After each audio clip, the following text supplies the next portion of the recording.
I got a couple questions for you guys. I don't know if I've asked you this or not. How did you all get to the town of Stillwater?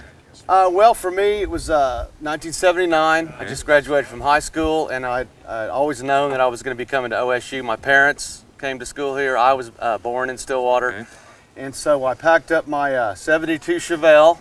From where were we living? Oklahoma City. Oklahoma City, okay. That's where I was raised. Okay. And I packed it up, and I had two things in my Chevelle. I had a suitcase of my new college clothes, and I had an old guitar that I traded for painting a house. Perfect. And so I got here, and on my way into Stillwater, the very first time I was driving down Highway 51, and I was switching around on the radio, and lo and behold, a Stillwater station came in, and there was a song playing on there called Predestiny by Chuck Dunlap. Oh my God. And the guy, the disc jockey said that was a local guy here who just put out this great record, and that was my introduction to Stillwater, and that was a great record, and it really influenced what I did. Makes me feel even better now. Thank you, helped man. bring you to Stillwater. John, how'd you get here? You know, I was living in Oklahoma City and went to high school there, of course. Was looking around for a place to go to college. Went to Norman a lot. Okay. Went down to OU because it was fun. Yeah. You could drink when you were 18. It was really cool. The scene was cool down there. And a friend of mine said, hey, there's a thing going on up in Stillwater tonight. Let's go to Stillwater. I'd never been. It's like, okay. So we come up, and it's the Thursday night before spring break, which happened to be streaker night. Yes, big night. So I come up here, and there's people running around naked on Washington Street, riding dumpsters down the street naked, and it's like, you know, I think I want to go to college here. This place is pretty cool. So that was how I came to Stillwater. If this is the entrance exam, then I think I might want to be here. I like this place. And you know, it wasn't long after that that we started coming here to a place called The Farm, which is right here. And that's where I personally, met a lot of the guys like, you and Bob Childers and whatnot.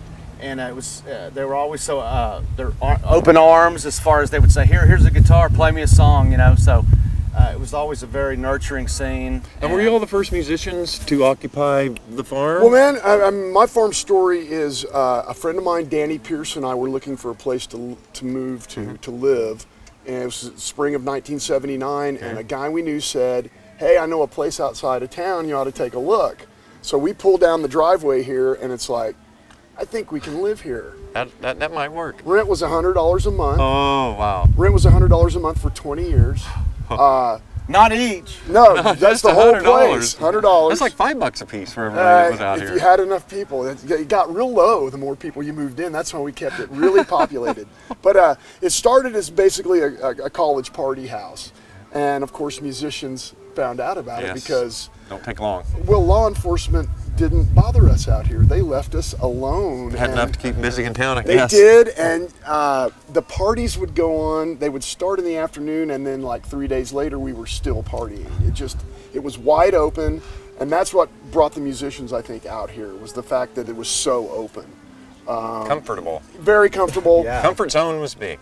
In town, of course, you remember it back in the day, there would be 3 or 4 bands at least on the strip, or acts, and the rally cry would be party at the farm. Party at the farm. So everybody would meet out here, and that's when the real jams. That's where you went for the after jam. This was it. And, like as far as the Red Dirt Rangers go, the beginnings of the Rangers are right here at the farm as well. Absolutely. Jamming together. There was for one of my birthdays, my grandmother got me an old mandolin.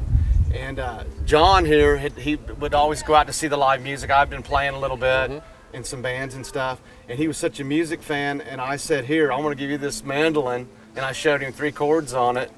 And I said, now you know a million songs. So. That's true story. That's true. It is true. And so you're the reason my life is ruined. Yeah, it's my fault. People ruined my life.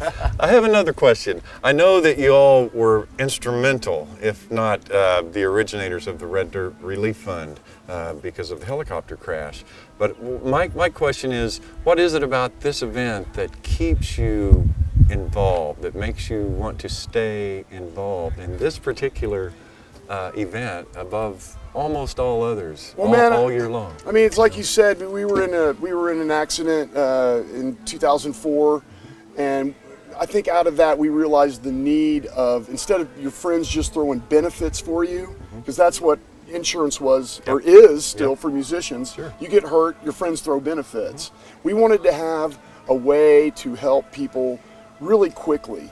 You know, we felt like time is of the essence when you're hurt. You don't need the money 2 weeks or really 2 months or No. 3 months. You need it today. You need it now. So we've got it streamlined at the Red Dirt Relief Fund where if you apply for a grant, we can process it and get you a check within a week.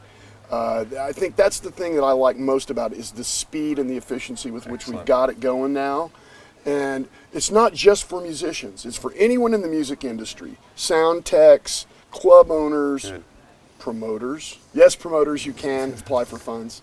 I know. I have heard that personally from 2 or 3 people today about how fast it was. No, about how fast the response was. That's what we really were shooting for, yeah. because Yeah. I think it's time is of the essence when you're hurt or have a financial need. You need that money like today. And you know, for us after the crash, just spontaneously, literally hundreds of people came together to our aid and through benefits and whatnot. So that's why it's so personal for us. Without that safety net that our friends and fans supported for us, then we would have actually couldn't have bought groceries. I mean, that kind of thing. We true. were out of work. Just the day-to-day stuff. We didn't know at the time whether we would actually ever play again because our injuries were fairly severe. And so just the thought that all these people reached out and gave us love and helped us with offerings and whatnot, well, we just feel like it's our duty now to keep paying it forward for the rest of our lives. Yeah. Well, thanks for being a part of a thing where people can put all that down and just come be together. Hey, man. Well, and this event is so cool because not only does it help, the Red Dirt Relief Fund, but it gets to bring all these songwriters together, and it's a songwriter festival. I think that helps our health as much as anything. Absolutely, as absolutely. a group of musicians. And there's not a lot of songwriter festivals, and there's great band festivals, and there's great bands, there's great singers, there's great instrumentalists, but it all starts with the song. Gotta have a song. Without the song, you got nothing. Gotta have And a that's song. why we honor our great friend and wonderful songwriter, Bob Childers. Thank you, Bob. Babaloo, thank you, Bob. Yes. Thank you, John. Thank you, Chuck. Thank you, Thanks, Brad, Chuck. for all Mike. you guys do.